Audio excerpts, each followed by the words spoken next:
अश्रू रोखू शकत नाहीये आणि जे काही होतं ते सगळं वाहून गेलं. कपडे सगळे हे कपडे आमचा जीव असला नाही.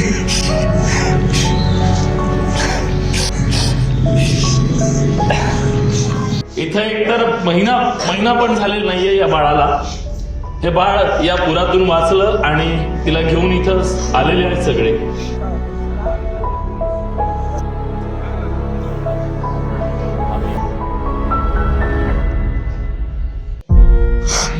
माझ्याकडे बोलायला शब्दच नाहीत. सगळं पसारा हे सगळं घरातच आहे. काय ना सोयाने आणलं नाही आम्ही ना काय एवढं पुचका आणले पांघरा हात राहिला. बस हाताला जेवढं लागेल तेवढं घेतलं घेतलं ना आलूया आणि जीवाच्या आकांताने ही माणसं पळाली घरातून.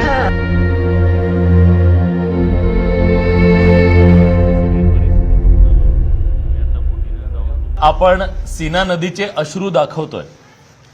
ज्या सीना नदीच्या पात्रातून आता मोठ्या प्रमाणात पूर वाहतोय, पुराचं पाणी वाहतंय, त्यात अनेकांचे संसार गेले आणि आता या सगळ्या पूरग्रस्तांच्या डोळ्यातून सुद्धा सीना नदी अश्रूंच्या रूपातून वाहतेय अशी परिस्थिती आहे. मी त्या सगळ्या पूरग्रस्तांसोबत आहे ज्यांचा जीव वाचवण्यात प्रशासनाला यश आलं. आपलं घर दार संसार सगळं काही सोडून ही माणसं जीवाच्या आकांतानं घराच्या बाहेर पडली आणि घराच्या बाहेर पडून आज एका मंदिरामध्ये या सगळ्यांनी आश्रय घेतलाय. 7 ते 8 फुटाचं घर उंचीचं आज फक्त पत्रे दिसतायत. घरात जे काही होतं, आयुष्यभराची जमापुंजी होती, सगळं काही पाण्यात वाहून गेलंय. वाचलाय तो फक्त जीव. आणि मी दाखवतो फक्त ही माणसं जेव्हा या छावणीमध्ये आली तेव्हा या माणसांच्या सोबत काय होतं. या माणसांच्या सोबत आहेत प्रचंड अस्वस्थता, अश्रू आणि त्याचबरोबर मिळेल ते संसाराचा गाठोडं बांधून ही माणसं इथपर्यंत आली. हे बघ, हे गाठोड आहे. माणसं जेव्हा घरातून बाहेर पडली, पूर येणार होता, तेव्हा पूर पाणी आल्यानंतर घरातलं तेवढ्या कमी काळात जे घेता येईल तेवढं या माणसांनी घेतलं, त्याचं गाठोडं बांधलं आणि ही माणसं निघाली. ही पिशवी आहे. हे एवढा संसार आहे आयुष्याचा माणसांचा. एवढा संसार घेतला आणि एवढा संसार घेऊन ही माणसं निघाली. प्रत्येकाची एक एक बॅग एवढा संसार आहे. जे घरात होतं ते सगळं संपलेलं आहे. इथं आता ही चिमुकली आहे. माहित नाही ही चिमुकली उद्या भविष्यात जाऊन काय सांगेल, कुठल्या पुरात माझं आयुष्य उद्ध्वस्त झालं किंवा काय कुठला पूर पाहिलं तिला कळणार पण नाही. पण आईबापाने तिला वाचून इथपर्यंत आणलेलं आहे. इथं एकतर महिना पण झालेला नाहीये या बाळाला. हे बाळ या पुरातून वाचलं आणि तिला घेऊन इथं आलेले आहेत सगळे. किती मोठं दुःख तुमच्या सगळ्यांसाठी आहे. मला माहिती आहे तुम्ही अश्रू रोखू शकत नाहीयेत आणि जे काही होतं ते सगळं वाहून गेलं. कपडे सगळे हे कपडे आमचा जीव असला नाही.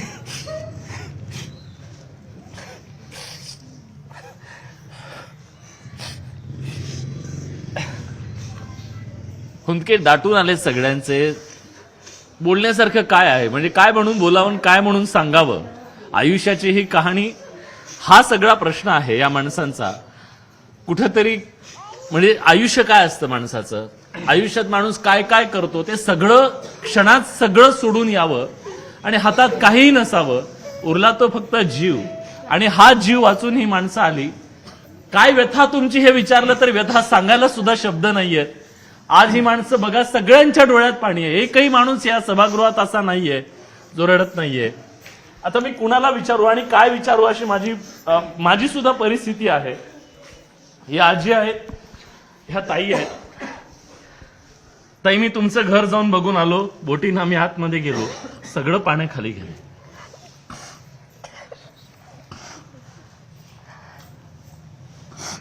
माझ्याकडे बोलायला शब्दच नाहीत.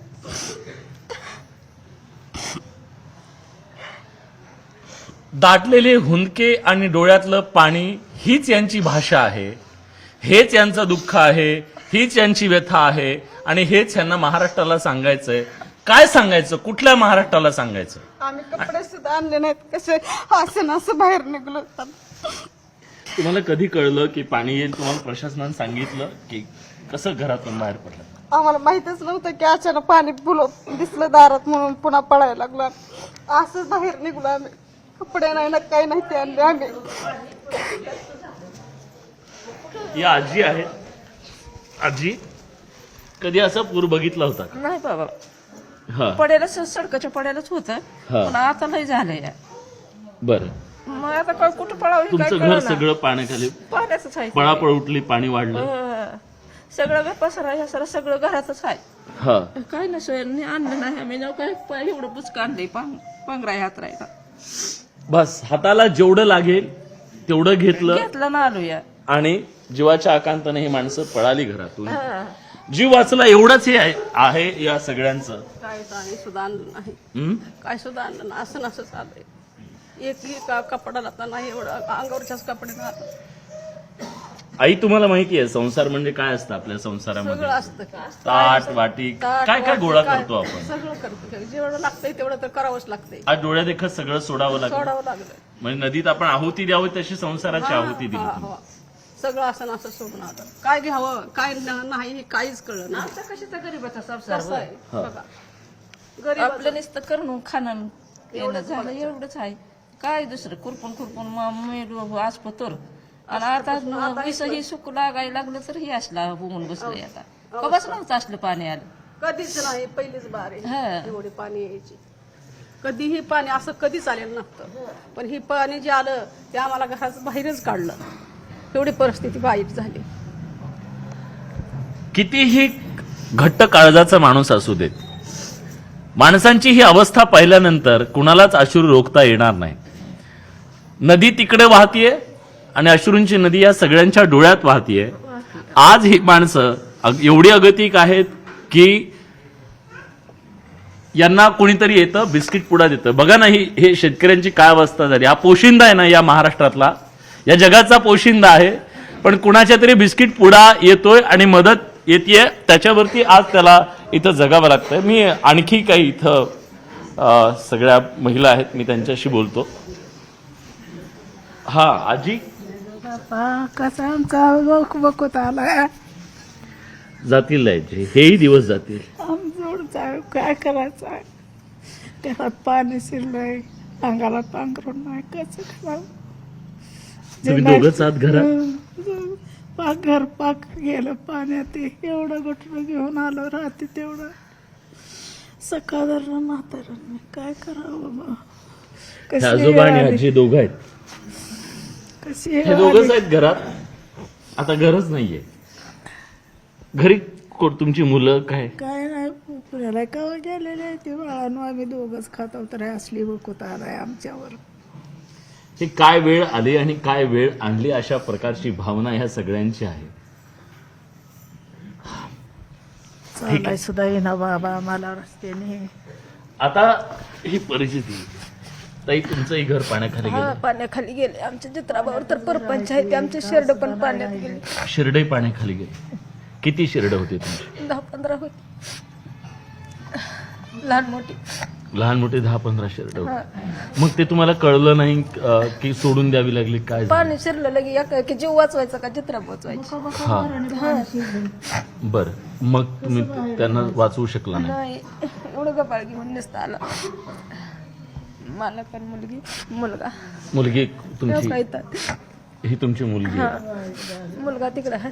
ही मुलगी आहे, ही आई आहे. मला एक गोष्ट सांगायची आहे महाराष्ट्राला. एक गोष्ट महाराष्ट्राला सांगायची आहे. ही प्रॉपर्टी काय या माणसांची माहितीये? 10-12 शेळ्या आणि 1-2 जित्राब, ही या सगळ्यांची प्रॉपर्टी आहे. ती सगळी वाहून गेली या पुरामध्ये. काही उरलेलं नाहीये. हे एवढं गबाळ घेऊन आलेत. हे एक आतराय पांघरायचं. आता पांघरायलाच, कारण छत तर नाहीये. हे अशा एका मंदिरामध्ये येऊन सगळेजण थांबलेले आहेत. इथून सुरुवात करायची आयुष्याची. किती वर्ष वय आहे तुमचं? असं 40. 40 वर्षाच्या आयुष्यात संसारामध्ये अनेक वर्षाच्या संसारात जेवढं काही कमवलं असेल ना, काय कमवलं होतं? 10-12 शेळ्या. ते सुद्धा सगळं गेलं. सगळी संपत्ती जी आहे ती गेली. काही शेतकरी सुद्धा आहेत, मला त्या शेतकऱ्यांशी पण बोलायचं आहे. म्हणजे कुणाशी बोलू असं झालंय ही अवस्था.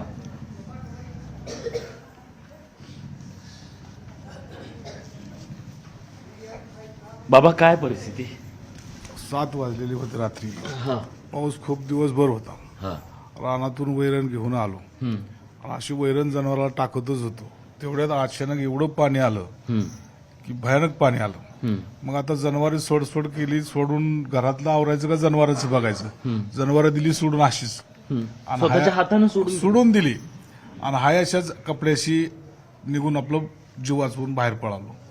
त्यातली 2 जनावरं कुठं गेली तिचा पत्ता नाही. 2 गावले.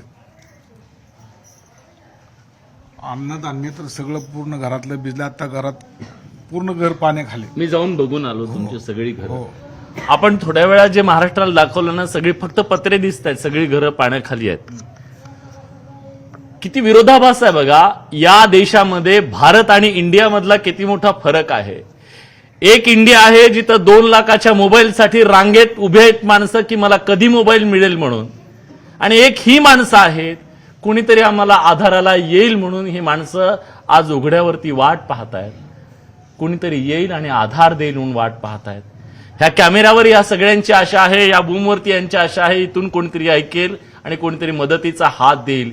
या वेड्या आशेवर ही माणसं आहेत. आज अजून तरी आमचे सरपंच साहेब आले तिथं. तेवढे एवढ्या पाण्यामध्ये फिरत होते आणि एवढ्या पाण्यामध्ये फिरून आमच्या सगळ्या लोकांना वाचवलं बाहेर काढलं. मी सरपंचांना विचारणार आहे आणि दाद द्यायला हवी या गावातल्या माणसांची. जे बुडाले त्यांना वाचवण्यासाठी न बुडालेली माणसं धावून आली. गावातल्या तरुण मंडळाने स्वतःच्या हातानं, कोणी प्रशासन आलेलं नाहीये, सरपंच सांगतील आता, कोणी प्रशासनाचं कुणीच इथं मदतीसाठी अजून आलेलं नाही. मदतीसाठी म्हणजे की तुम्ही फक्त करा एवढं सांगितलं. काय दिलं प्रशासनानं या सगळ्या माणसांना? जेवणा खावण्याची काही व्यवस्था करण्यासाठी काय केलं? तुम्ही सरपंच आहात गावचे. प्रशासनाने आम्हाला काहीच मदत केलेली नाही. मग आमदार साहेबांनी अन्नधान्य वगैरे दिलं, ते आम्ही बनवलं. परत गावातल्या सगळ्या लोकांनी दूध दिलं, चहा दिला, जसं जे काही जमेल ते गावातल्या लोकांनी मदत दिली त्यानं. बरं, किती मोठं ह्या परिस्थितीमध्ये आता ह्या माणसांना आयुष्याची नवी सुरुवात करायची. हे लय कठीण आहे, त्या शब्दात सांगता येत नाही. हे जे आम्ही आता ह्या नदीच्याकडे ज्या गावं जी आहेत ना, 6-7 गावांना पण असाच पुराचा तडाखा आहे समुद्राला. आणि 2 दिवस झालं पाऊस पडतोय याच्यामुळं. आणि अनेक वर्ष शासनानं ज्यावेळेस आम्हाला पाणी पाहिजे त्यावेळेस सोडत नाही, पण आज पाणी सोडलंय. परत शासनानं परत सुद्धा पाणी आम्हाला उन्हाळ्यात द्यावं आणि जास्तीत जास्त लोकांना पाणी ज्यावेळेस गरज आहे त्यावेळेस द्यावं. नाहीतर मग आता पाणी सोडण्याची काय गरज होती का? पण आता काय झालंय, शासनानं आम्हाला काय द्यायला पाहिजे की मदत द्यायला पाहिजे, सरसकट पंचनामा केलं पाहिजे तर. आणि ह्या ज्या कुटुंबांना आधार दिला पाहिजे, ही आमची व्यथा तुम्ही पोहोचवताय, तुमचा सुद्धा धन्यवाद आम्ही करतो. दादा, कसले धन्यवाद आमचे म्हणता? आम्ही आमचं काम करतोय. आज ह्या माणसांचे सगळे छोटी छोटी दुकानं होती. कुणाचं मोबाईलचं दुकान असेल, कुणाचं किराणा दुकान असेल, कुणाचं थांब एक ताई कुठे आहेत त्या ताई? म्हणजे मी ते सांगतो, आता ज्यांना जे धडधाकट आहे ते पाणी बघून पळाले तरी, पण ही माझी माऊली आहे, हे माऊली दिव्यांग आहे. या माऊलीनं सुद्धा त्या परिस्थितीमध्ये कसा जीव वाचवला असेल? मला चालता येत नव्हतं. मी सगळ्यांच्या मागं लागायचे. मग माझ्या घरातली सगळे नातेवाईक होते का, ते माझ्यासाठी धावपळ करत होते. हा, मग त्यांनी मला लगेच घेतलं आणि गाडीत टाकलं आणि मग मी आले इकडे. जी चांगले धंदाकट पळत तरी आली. आता आमच्यासारखे अपंग, माझा पाय मोडलेला आहे तर मी कशी. मग मला त्या सरपंचानी पहिला तुम्ही गाडीत बसा म्हणलं. मी हाय अशी अंगाच्या पांघरूनच आली.